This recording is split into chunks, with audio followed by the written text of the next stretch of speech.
Ganap pala namin ito ng Sunday at yung aking bana nagalambing siya nga obrahan ko siya sang puto. So ito na nga, nagsisimula na akong gumawa ng puto. Disclaimer lang po, yung mga niluluto or binibake ko dito is based lamang sa pinapanood ko sa School of YouTube or TikTok. Malaki talaga yung naitutulong ng platform na YouTube at TikTok sa akin kasi nga hindi naman ako certified na magaling magluto.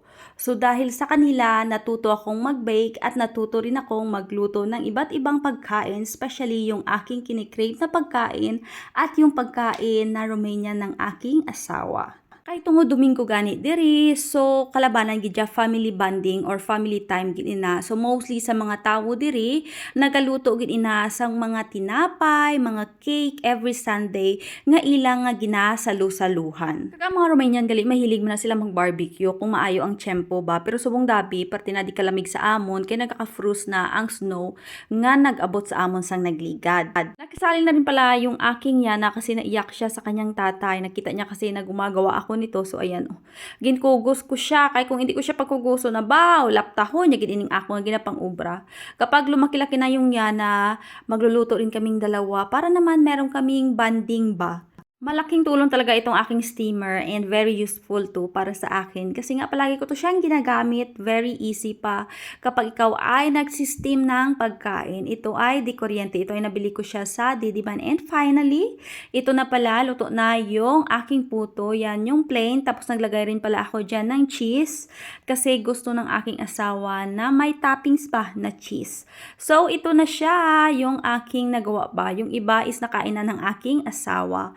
At dahil pala nakalimutan namin, pupunta pala kami sa bahay ng aming ninong kasi ibibigay namin yung regalo sa kanila. Ito yung regalo namin sa kanila para sa kanilang Valentine's and of course sa Marty Shore or first day of spring kasi nga March 1 yung first day of spring dito. Nagbibigayan ng regalo yung mga tao dito sa isa't isa. Parang tradisyon na ba nila? Maaga na namin binigay baka kasi wala na kaming time. Yung schedule kasi ng work ng aking asawa is nag-iba na.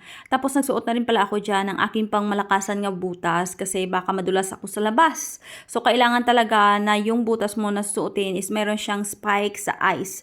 Kasi ngayon, yung snow nagatunaw na ba, ang itsura niya para ng kristal or parang kaitsura na ba ng ice, so delikado na ina siya. Kaya mag-ingat tayong mga Pinay dito sa Romania kasi mahirap na madulas ka sa ice. Napakasakit talaga sa katawan. So, we are ready na at ito na pala yung pangmalakasan nga OOTD ng Yana. Yung kanyang sinuot is regalo lahat yan ng aming ninang sa kanya para naman makita ba ng kanyang ninang yung kanyang binigay na mga regalo nga ginasuksok kin inasang Yana. Kay alam niyo naman na mabilis lang lumaki yung mga bata. And finally, nandito na kami sa kanilang bahay pero wala pala dito ang aming ninang. Yung aming ninong lang kasi yung ninang namin is my work. At tingnan nyo naman yung Yana. Naku, curious siya kung kaninong bahay ito.